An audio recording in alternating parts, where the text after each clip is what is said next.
The Percy Jackson series on Disney Plus's third season is set to come out this year on November 20, 2026, which is only 5 months away from now. And it's pretty insane considering that Season 2 just ended around January of this year. This coming season adopts the third book of PJO, or the Titan's Curse, and we've gotten more and more information over the last year about it, which I went over in a couple of videos before, and you can check them out in the playlist I'll link down below. But in this video, I thought of giving another update to Season 3 to go over all we know about this new season, through new cast members, new photos, an episode list, and more behind the scenes information. So with that said, let's get into it. First, let's talk about the cast of Season 3. The Titan's Curse introduced a bunch of new characters to the series, which is why we got new cast members for this upcoming season. And in this section, I'll compile them all. Starting off with the actor and actress for Nico and Bianca D'Angelo, we had Levi Chrysopoulos as Nico and Olive Abercrombie as Bianca. Levi is an American actor, and before PJO, he was most known for his role as Lucas Ravener in an episode of the TV show FBI. Aside from this, Levi is also a dancer after training at Dance Fusion NW in Ridgefield and Vancouver, and interestingly, he also did some stage production as he played John Darling in an Oklahoma City stage production of Peter Pan. Olive Abercrombie, on the other hand, is an American actress, and before PJO, she was involved in 12 different movies. Some of her most notable work include the following: Young Woman in the Sea, Stranger Things Season 5, The Other Zoe, and Outer Range. In The Titan's Curse, we meet Nico and Bianca in the first 2 chapters, and both of them played pretty important roles in the book, especially Nico, as Nico would go on to be a main character in the next Riordanverse books, to the point that he literally has his own new series right now. But moving forward, we can head to the casting update for Frederick Chase, or Annabeth Chase's mortal father. The Titan's Curse formally introduces us to Annabeth's family, and we meet Frederick in Chapter 16, we meet the Dragon of Eternal Bad Breath. In this third season, Frederick will be played by Jesse L. Martin. Jesse is an American actor and singer. He's best known for playing Tom Collins on Broadway in the musical Rent, and on television, he played Detective Ed Green in Law & Order, Captain Joe West in The Flash, and Alec Mercer in The Irrational. After Frederick, we'll talk about the actress for the Lieutenant of the Hunters of Artemis, or Zoe Nightshade. Zoe was a major character in The Titan's Curse, as she joins the quest with Percy and the rest to save the goddess of the hunt Artemis and the demigod daughter of Athena, or Annabeth Chase. In Season 3, Zoe will be played by Sarah Chaudhry.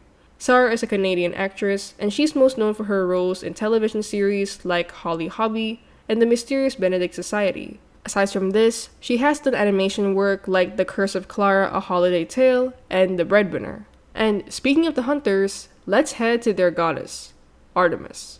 Artemis also plays an important role in this book, and she will be played by Daphne Keane. Daphne is a Spanish-British actress, and she is most known for her roles as Lara in the X-Men films like Logan and Deadpool and Wolverine. Added to this, she's also been in TV shows like His Dark Materials and The Acolyte. And speaking of gods like Artemis, we also got a pretty cool casting update on 3 more Olympian gods: the goddess of marriage Hera, the god of prophecies Apollo, and the goddess of agriculture Demeter. So from this, let's start with Hera. In the PJO books, Hera makes her first formal appearance in The Titan's Curse, but she didn't really have that big of a role. She was only seen in 1 chapter in this book, specifically in Chapter 19, The Gods Vote on How to Kill Us, where all the Olympians appear to discuss the fates of Percy and the rest. In Season 3, Hera will be played by American actress and model Ming-Na Wen. Ming is most known for her role as Mulan in the Disney movie, well, Mulan, and she's been involved in 109 film projects. Some of these include the following: Agents of S.H.I.E.L.D., ER, The Mandalorian, and The Book of Boba Fett. From Ming, let's head to Apollo's actor. Compared to Hera, Apollo plays a much bigger role in the book, as he shows up once in a while to help Percy and the rest with their quest. And in this upcoming season, he will be played by Hubert Smilecki. Hubert is an actor and model, and he is most known for 1 TV series called The Ransom Canyon. But aside from that, he's also working on another TV show called Pose. Moving on, we had the actress for Demeter. Demeter plays pretty much the exact same role as Hera in this book. We just see her in Chapter 19 with the rest of the Olympians, and for this season, she will be played by Jennifer Beals. Jennifer is an American actress and producer who has been involved in about 90 film projects. Her most notable work are the following: The L Word, The Book of Eli, Devil in a Blue Dress, and 4 Rooms. After these gods, we can head to 2 other new cast members. First is the actor for the Titan Atlas, or the main antagonist of this book and season alongside Kronos, and he will be played by Halt McCallany. Halt is an American actor, and is usually in action or adventure movies like the following: Jack Reacher, Never Go Back, Mission Impossible, The Final Reckoning, Wrath of Man, and The Ice Road. And last but not the least is the actor for Dr. Thorne, who is another villain alongside Atlas, and he will be played by David Constable. David is an American actor and writer, and he's most known for roles in TV shows like Billions, Breaking Bad, Suits, and Lincoln. And with that, those are all the new actors and actresses we have for Season 3. After this, let's move on to the next section of this video, which is a discussion of the new photos we got to see from the Percy series Instagram page, to get more information on what we can expect for Season 3. The first photo we see here is Walker Scobell and Leah Saba Jeffries, or Percy and Annabeth, dancing in what looks like a party. Now, this is actually a moment we got to see in the original Season 3 teaser we got after Season 2 ended, and this scene is taken straight from the Titan's Curse. The Titan's Curse opens up to Percy, Annabeth, Thalia, and Grover going to Westover Hall to pick up Nico and Bianca D'Angelo to bring them to Camp Half-Blood. And to properly blend into place, Percy and Annabeth had to dance because there was an event that day. And this must be the scene. The next photo is pretty interesting. We see Percy and the demigod daughter of Zeus, Thalia Grace, stare each other down. And this honestly made me laugh because they look so tense. But I get it. In the Titan's Curse, Percy and Thalia usually butt heads at times, and seeing that they're in the forest here, this must be the moment when they play Capture the Flag against the Hunters of Artemis. In that scene, Percy and Thalia had a pretty big argument that actually led to a fight, which is probably what's happening in this scene. The third photo shows Grover Underwood, played by Aryan Samhadri, near this cave or mountain area. I'm not sure what else to make of the scene though, so feel free to let me know in the comments on what you guys think. But moving forward, we get a new look at Charlie Bushnell as Luke Castellan. And I have to say, they really downgraded Luke's outfit for this new season, because if you compare his clothes now compared to the coat he wore in Season 2, the difference is pretty funny. And I don't really know if that was on purpose. But all the same, it does kind of make sense because Luke looked awful in the Titan's Curse because Kronos was not happy with him. But moving forward is our last photo. And this one is my most favorite one. We see a scene from Camp Half-Blood. In front are Nico and Bianca in Camp Half-Blood shirts, and behind them are girls in identical clothes and bow and arrows. And these girls right here are the Hunters of Artemis. This is our first look at the hunt, and they look so book accurate that I love it so much. Like, I'm so excited to see more of this. And now, let's head to the third section of this video, the episode titles for this new season. Like the previous 2 seasons, Season 3 will follow an 8-episode time frame, and the titles of these episodes are taken from the chapter titles of the book. So let's go into it to see what we can expect in each episode. Let's start with the first one. My rescue operation goes very wrong, which is actually the first chapter of the Titan's Curse as well. In this chapter, Percy, Annabeth, Grover, and Thalia arrive in Westover Hall to pick up Nico and Bianca D'Angelo to Camp Half-Blood. So this is the rescue mission that Percy is referring to. However, as the title suggests, it goes very wrong because they realize that there was a monster lurking in the school who is disguised as Dr. Thorne. This when we most probably see Annabeth get kidnapped by Dr. Thorne after a fight and the entrance of the Hunters of Artemis. The next episode title is An Old Friend Comes to Visit, and this is actually chapter 6 of the book. In this chapter, Percy is worried sick over Annabeth, but he tries to push through it, and we get to Capture the Flag sequence I mentioned earlier, wherein Thalia and Percy had a huge argument. The chapter ended with Percy and the rest hearing a prophecy from the Oracle of Delphi, and this prophecy would guide them in their quest to rescue both Artemis and Annabeth. However, Percy wasn't allowed to join, as the hunters along with Grover took it upon themselves to do this quest, which brings us to the next episode entitled I Learn How to Grow Zombies, or Chapter 9 of the Titan's Curse. Here, Percy sneaks out with his Pegasus Blackjack, who we already met in the previous season, and he follows the hunters and Grover to join the quest in secret. The next episode is entitled We Visit the Junkyard of the Gods, and even without rereading the book, I feel like all Percy Jackson fans know what's going to happen here. But just to explain, by this point, Percy is already with the hunters in Grover, and they encountered the junkyard of the gods. Here, Bianca tries to get a mythomagic statue for her brother, but this triggers a robot called Talos to attack the group. In the chaos, Bianca was killed, and that's why this chapter is very infamous. Like, I remember getting actual goosebumps when I first read this chapter, because it's really tragic, and I don't know if I'm ready to see it on screen. After this episode, we have episode 5 entitled I Have a Damn Problem, or chapter 14 of the Titan's Curse. One of the most iconic moments from the Titan's Curse is the damn joke, and it started when Percy and the gang arrived in the Hoover Dam. The group was clearly tired after all they've been through, and they started making some damn jokes, like the damn snack bar or the damn t-shirt, because they were in the Hoover Dam. It's an iconic moment, and that's why I love this title so much. Next is episode 6 entitled I Wrestle Santa's Evil Twin, or chapter 15. As the title suggests, Percy does wrestle with an old man after Apollo told him to seek advice from the old man at the sea, Nereus. After this is episode 7 entitled I Put On a Few Million Extra Pounds, or chapter 17 of the book. This chapter showcases the final fight against Atlas and Luke to save Artemis and Annabeth, and the chapter ends with the team being successful in their mission, but it also ends with Zoe Nightshade's death, which means that this is the first episode in the series with an actual death scene, and that's also why most fans say that this will be the darkest season so far. And last but not the least is episode 8, The Gods Vote on How to Kill Us, or chapter 19. I've already mentioned this earlier, but I'm saying it again. This chapter shows Percy and the rest on Mount Olympus, and the gods decide their fates. But aside from this, a lot of things happen. Thalia joins the Hunters of Artemis to avoid the prophecy.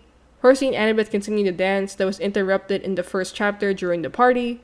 And eventually, they go back to Camp Half-Blood, only for Percy to tell Nico the heartbreaking news that Bianca was dead. The season could end just like the book from this point. Nico gets angry at Percy, and skeletons start to appear from the ground.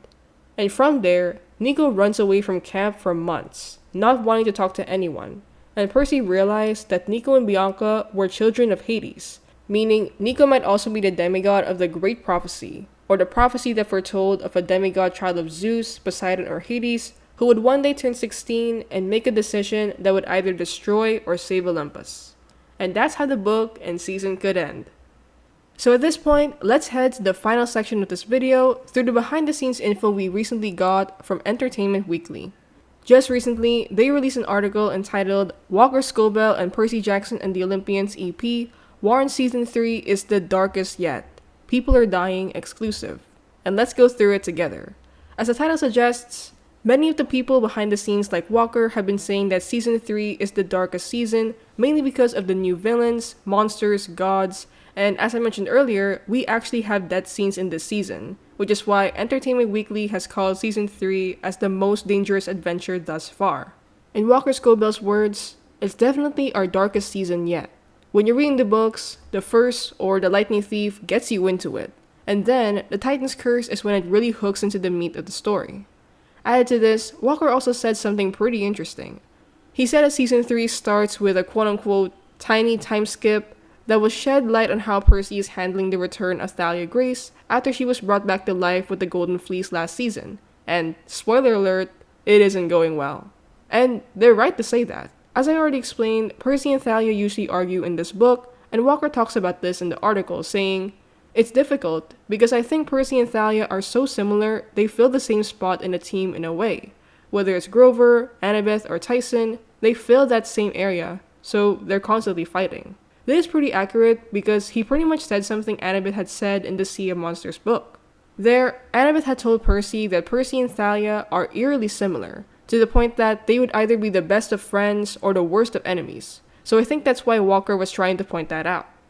This third season seems to be highlighting this clash between Percy and Thalia because Craig Silverstein, or a producer of the show, had described Percy and Thalia's contentious relationship as the central dynamic of the season. In his words, they are both, as far as they know, the only children of the Great Prophecy, and therefore, now it's a question of not just who is going to be the hero of the prophecy and going to save or destroy Olympus, but is it going to be me or you?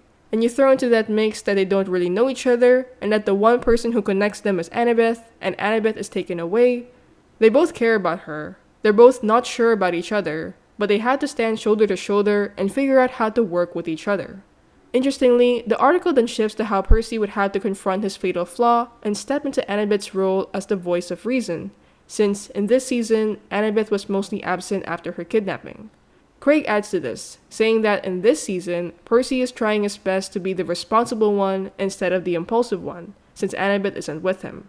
After this, the article then talks about the different iconic locations the team visits in the adventure, which are the following: the Garden of Hesperides, the Junkyard of the Gods, the Smithsonian's National Air and Space Museum, and even the Hoover Dam. What's funny about this is that when Craig Silverstein was asked about whether or not there would be dam jokes, Craig said, "Damn right."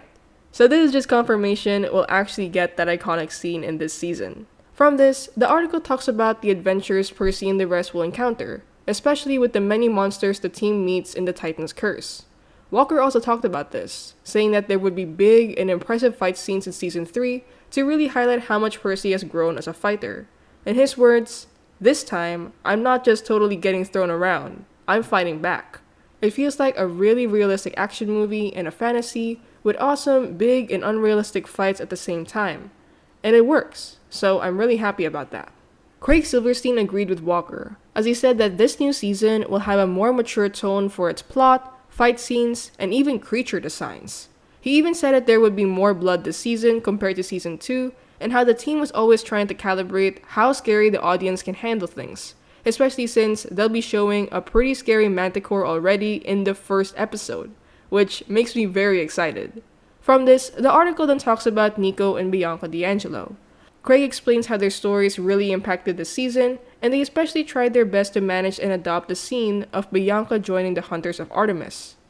Craig didn't really expound much on what this meant, but if I had to guess, I think they tried to make Bianca joining the Hunters more clear or realistic. Craig didn't really expound much on what this meant, but if I had to guess, I think they tried to make Bianca joining the Hunters more clear or realistic, because one of the criticisms the Titan's Curse usually gets is that Bianca joining the Hunters made no sense, because, for some, Bianca's decision looked impulsive and almost forced, so I wonder how they're going to tweak that up in this season.